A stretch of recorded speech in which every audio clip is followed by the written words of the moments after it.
Yo, yo, yo guys, check. Kamusta mga idol? So, good morning sa inyo. Mag-update tayo ngayong umaga ng Sabado mga lods. No? So, merong malupit na nangyari sa XRP, sa Ripple mga lodi, mga idol. No? Yung mga bago nilang partner ngayon na malupit mga lods, matindi. Tsaka syempre, meron tayong matinding news ngayon. Tungkol sa Pilipinas, mga idol, medyo mainit yung mga nangyayari dito tungkol sa atin sa blockchain. Pero bago ang lahat mga loads, no, may position tayo dito, profit tayo $7. Kanina nag-position ako ng 2 beses. Pareha $7 lang. Ayan, 7.7. Ito yung nakarampa natin eh. So 7.7 kasi dito naglalaro lang ako dito. Tapos ngayon, ayan, may position tayo dito. Ang layo na ng stop loss ko kasi feeling ko kasi dito kasi kanina naka-position ako stock dog, ang galing eh. So pero tinamaan yung aking stop loss eh, mga lock profit eh. Tinamaan yung lock profit ko banda dito sa gitna eh. Ayan o, inaabot, binalikan. Nanonood kasi akong TV, nakalimutan ko may position pala ako. So dito banda, ayan, tinamaan. Pang! Tapos ngayon position ulit tayo.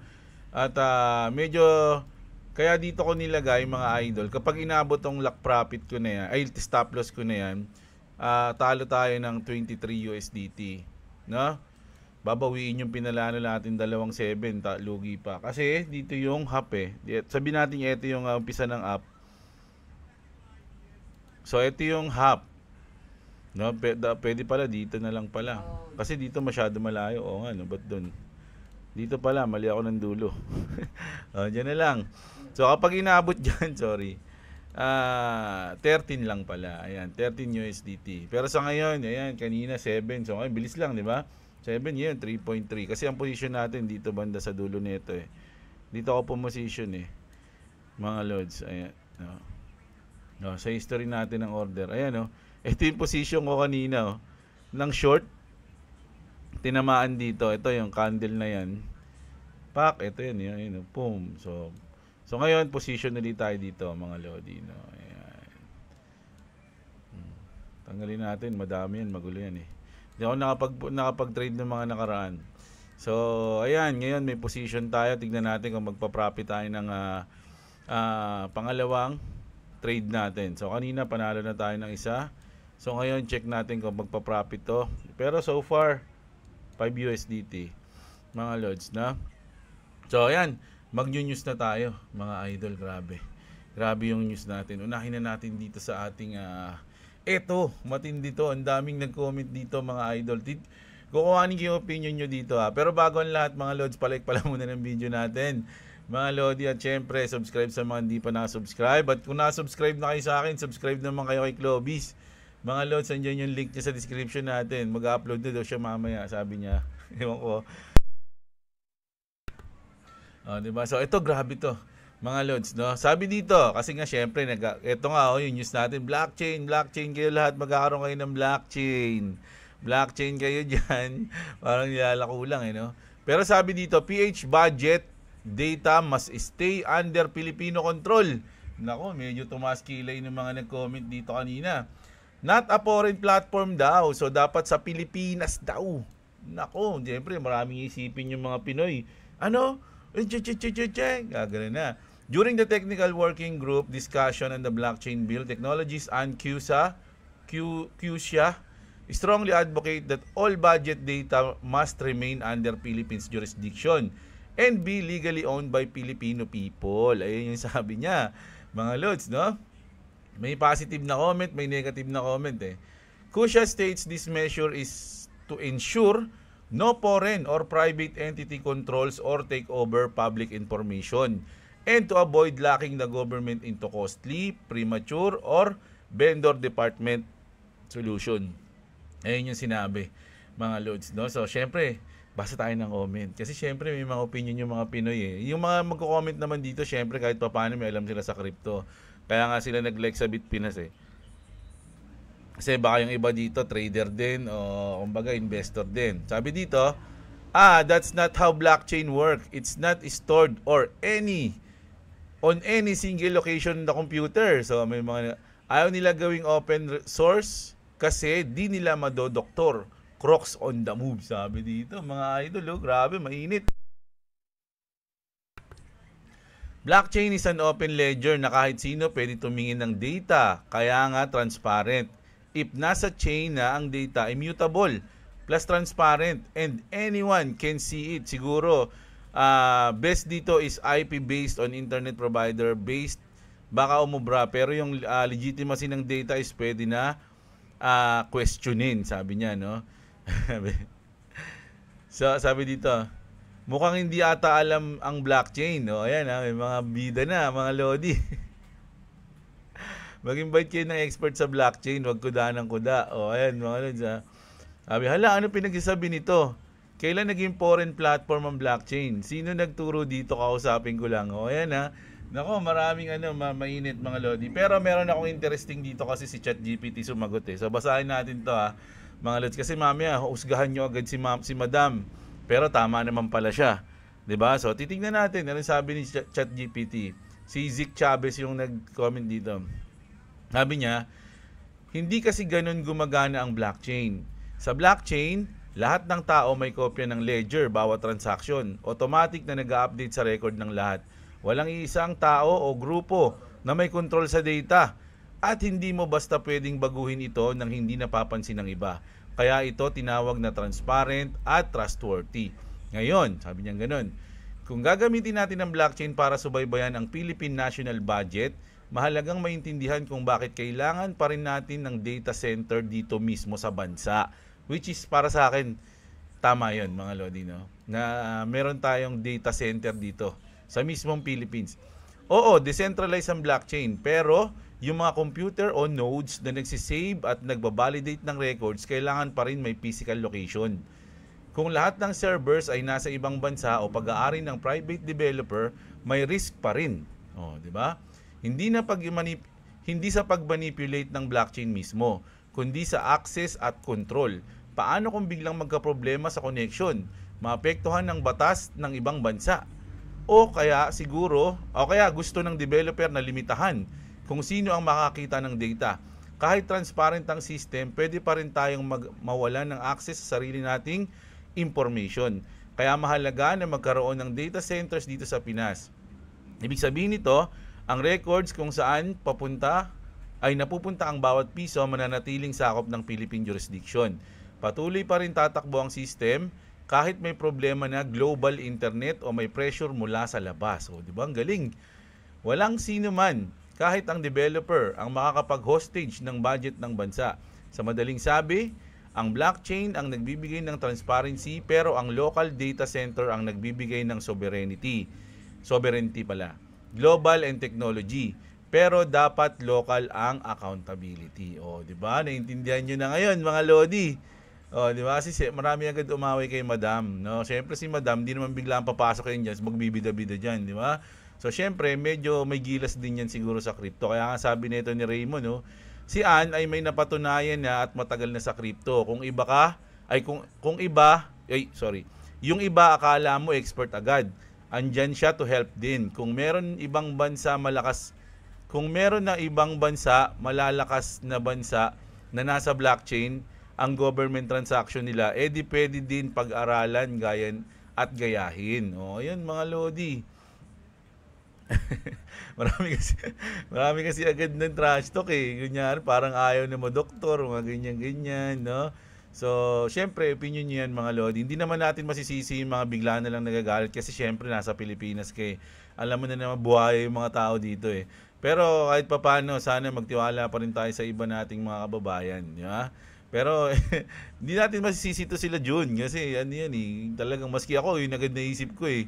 Di ba kaya lang syempre, kaya nga basa muna tayo bago tayo magbitaw. Di ba?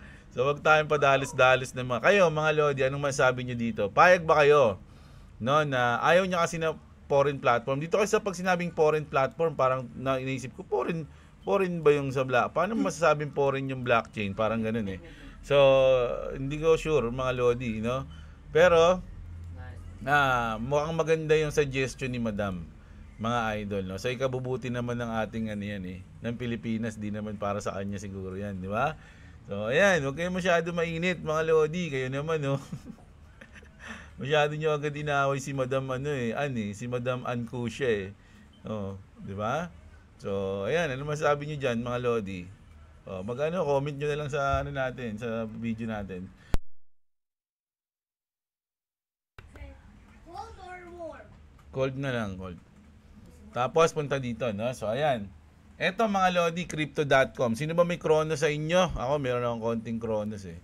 Konti lang. Ayan, Kronos. Ay, di, Kronos tuloy. Crypto.com. Files for National Trust Bank Charter Application, no? Etong Kronos mga Lodi, suportado to ni Trump, mga idol, no? Pero hindi ko alam kung kapag nangyari, magandang good news yan sa kanila mismo.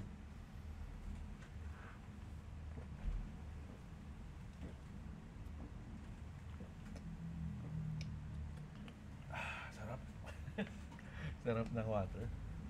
So, di ba? Sabi dito, that's a big play by Crypto.com. A trust bank charter equals deeper integration with TradFi, traditional finance yan, could offer custody, payments, and more. Also signals they're in this for the long game. Moves like this blur the line between crypto and traditional system, and that's exactly the point. So, yung Kronos mga Lodi, inaral ko din to. Kaya meron ako niya ng konti. At dito makikita natin na hindi siya basta-basta. Kaya nga sabi dito, also signals they're in this for long game. So pang matagalan talaga yung Kronos. Kaya isa na to sa mga coins na na gusto ko talagang dagdagan, kaya lang wala pa akong pandagdag. Di ba? So ayun, so dito na tayo eto na. Mag-uumpisa na tayo mga idol . Una, XRP Australia, nako, lumalabas na yung 1,700 NDAs mga Lodi, isa-isa na. Isa-isa na. We're thrilled to welcome Brad Garlinghouse, CEO and Ripple as our headline keynote speaker at Australia Sydney 2026. Join us February 27. Tagal pa pala nito, mga Lodi. Pero syempre, goods yan, no? XRP Australia Sydney 2026 sa February pa. So, pupunta dyan si Brad Garlinghouse. So, ito pa. Ito, maganda. Epic, the XRP Real World Asset Network is now in the Apple Developer Program. Mga Lodi, matindi. 1.5 billion devices will have direct access to real world asset on the XRP ledger, mga idol, no? So, Epic is now part of the Apple. Apple mismo yan, mga idol, di ba? Epic is now part of the Apple Developer Program, marking a new chapter in the digital finance innovation. Apple powers over 1.5 billion active devices worldwide, giving Epic direct access to one of the largest consumers ecosystem on the planet, which with the focus of payments, liquidity, etc., etc. So, Epic, the XRP Real World Asset Network, mga Lodi, ay kasama na sa Apple, mga idol, no? Partner na nila. Alam, hindi naman basta-basta yung Apple, di ba?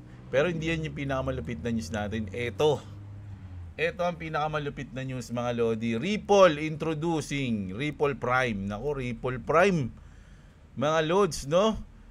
Matindi to, mga idol.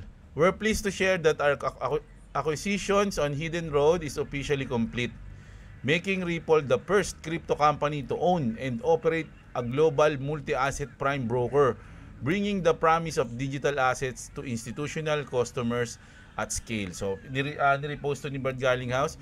With today's close of Hidden Road, now Ripple Prime. Ripple has announced 5 major acquisitions in 2 years. Ito yung G Treasury, last week lang yan. Yung Rail in August, Standard Custody in 2024, Metaco in 2023.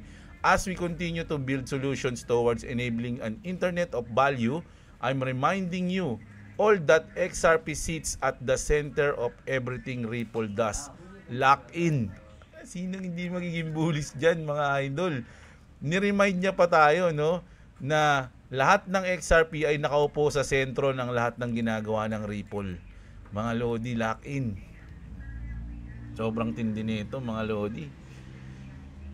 Kaya nga kanina, ang kulit ko nga kanina dito, sobrang bullish ko, nag-short ako pero ngayon nag-long na tayo, mga Lodi. Dito tayo sakto. Umangat na pala, sayang. Magkano kaya dito? Mga 9, 10 USDT siguro dito. Sayang yun O, nasa 2 lang tayo O, ayan. So, hintayin natin mga idol, no? Maganda naglalaro tayo kahit papano dito. Basta dulo-dulo lang mga position natin, mga loads. Basta ewan ko ako kasi parang sa tagal ko sa dami ng trade na ginawa ko, medyo may technique na ako na parang ako lang, hindi ko alam Basta tulad nito, eto sakto na tiyempohan ko to dito sa taas Tapos ngayon dito naman sa baba. Ayan. Pero syempre, tinitingnan ko rin yung dulo niyan. Saan ako nag-stop loss dito? Ang tinitingnan ko na stop loss kapag yung dulo na sa ganito, wala na akong titignan sa mga gilid-gilid niya. Dito na ako tumitingin. Yung mga pwedeng maging tawag dito, psychological number. So, nakaposition ako dito sa 2.56. Ang gawin ko dyan, it's either 2.565 or 2.57. Ganon. Ganon yung ko. Yung technique, secret technique. Tapos, mga idol, ano ba ibig sabihin, mga Lodi? Ayan, this is what passes for a sufficient evidence of tokenomics in the XRP community. Pero ito yung gusto kong basahin, mga Lods, dahil dyan sa Ripple Prime na yan. So, Ripple completed the Hidden Road acquisitions and renamed it Ripple Prime. Don't forget, they acquired G-Treasury, one of the biggest corporate treasury platform in the world. Together, Ripple Prime, G-Treasury, and Ripple Payment form a complete financial stack built around the XRP. Most people still don't realize what's being built here. This is the foundation for the next era of global liquidity. To everyone who's been holding through the noise, congratulations, you saw it before the world did. When XRP flips Bitcoin and become the #1 digital asset, the silence will say it all. The utility era is coming. The best is yet to come. Diba? Nakaka-bullish, nakaka-hype no? Gusto ko magbasa ng ganito, mga Lodi, yung parang maha-hype ka sa ininvesan mo. Ayoko nung mga masyadong bearish Kaya lang yung ibang mga audience natin ayaw ng ganito na puro ka hype. Mas gusto kong sumasaya di ba? Bakit ayaw nyo ba nun? Gusto nyo ba? Wala na, XRP is dipping, XRP is scam. Gusto nyo ba ganun marinig tapos may XRP kayo? Siguro wala kayong XRP kaya medyo naiinis kayo pag nag-hype ako ng XRP. Ganun siguro. No, pero syempre kung meron kayo, medyo matutuwa kayo kasi hindi naman imposibleng mangyari itong mga to Tsaka unti-unti na nga nakakamit di ba? Isipin mo si Brad Garlinghouse na nagsabi, ni-remind niya pa I'm reminding you, all that XRP sits at the center of everything Ripple does. Lock in, pinalak niya pa tayo, lock in pa mga idol. Di ba? Ang maganda nito, mga Lodi, ito si Harsh Capital. Tignan niyo yung post niya, mga Lodi. January, February, March, April 9, 2025. Pinost to ni Harsh Capital. Ripple Prime already reserved. 'Di ba? Ngayon lang in-announce 'yan, mga Lodi, October 25, 24. Pero alam niya na agad, 'di ba? Grabe, dahil diyan ipapalo kita. Mukhang nakakaalam ka ng mga bagay-bagay, papalo natin, mga idol, no? Ito na. Last na news natin, mga Lodi. Kayo napansin niyo ba 'to? Bang, mga Lodi, no? Wow, sabi dito, did Ripple update their X banner? Or am I just late to this? This shit is coded as hell. So, bullish XRP, mga Lodi. So, nagpalit kasi, mga Lods, no? Ng banner yung XRP. Hindi pala, yung Ripple. So, nakalagay dito, total 1,984. Ano ibig sabihin nun, mga Lods? No? Punta tayo sa Ripple.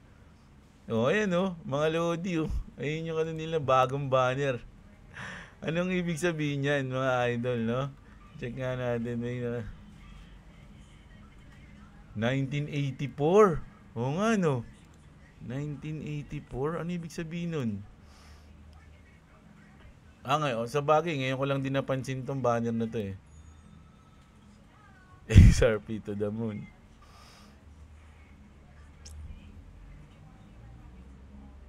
Oo nga, no? But euro to. Euro ba yan o pounds? Yung ganong sign. Yung E. Matagal na pala to. Ngayon ko lang din napansin to, mga Lodi. Oh, pero 'di ba? Isang sign 'yan mga lods, no? $16. Oh. Ano diyan? Ano diyan yung magiging price ng XRP? Kaya lang hindi dollars eh. Pounds. Ano ba yung E? I see na may ganun. Euro. Euro daw sabi. Oh, ayan. So, ayan, grabe. In-update ko lang kayo mga Lodi ngayong umaga ng Sabado. So, anong masabi niyo dito kay Madam Ann? So, okay lang ba sa inyo na ako, sa akin, goods lang siguro to. Mga Lodi, wag tayo masyado mag-isip ng bad, mga idol. No, pwede naman siguro na Philippines, na magkaroon tayo dito ng center. Something, mga Lods, no? So, syempre, yung bagong news ngayon sa XRP na napakalupit, triple prime na sila. At eto, big news din to sa crypto.com, mga Lodi, nag-apply sila ng Trust Bank Charter application. So, goods na goods, mga idol. At ano nangyari sa trade natin? Boom, negatives na tayo, mga Lodi. Oh, ayan ito yung ano niyan. Ito rin kasi baka mauntog din siya diyan Ayan. Pwedeng maging support 'yan tsaka to. Ayan, diba? So, ayan ang pwedeng mangyari diyan. So, ano na? Mga Lodi, no? Kita-kits tayo mamayang gabi. Mag-update tayo. Basa tayo comment mamaya. So, mga idol, huwag nyo kalimutan i-like yung ating video. At syempre, palambing na rin. Mag-subscribe kayo kay Boy WhatsApp, no? Nandiyan yung link niya sa description sa baba ng video natin, mga Lodi, no? So, ayun. Kita-kits tayo. Maraming salamat sa mga nanood. Magandang araw sa inyo, mga kapatid, mga Lodi. Saan si Boy? Boy WhatsApp. Uy, WhatsApp na. Kita-kits tayo mamayang gabi. Sa mga hindi nakasubscribe, subscribe na kayo, mga idol. Magandang araw at What's up? Subscribe to Clovis TV. Subscribe to Diablo. Yeah, I'll tell you something. We are so close to 200 subscribers. okay. So, punta tayo. Yeah. So, ang yan. Ang channel ni Boy WhatsApp ay nasa 179. Yes. We are so close to 200 subscribers, you guys. Thank you. All of the fans. I love you, fans. I love you, fans. Upload ka raw ng video mo, ha? Sige na po. Bye-bye.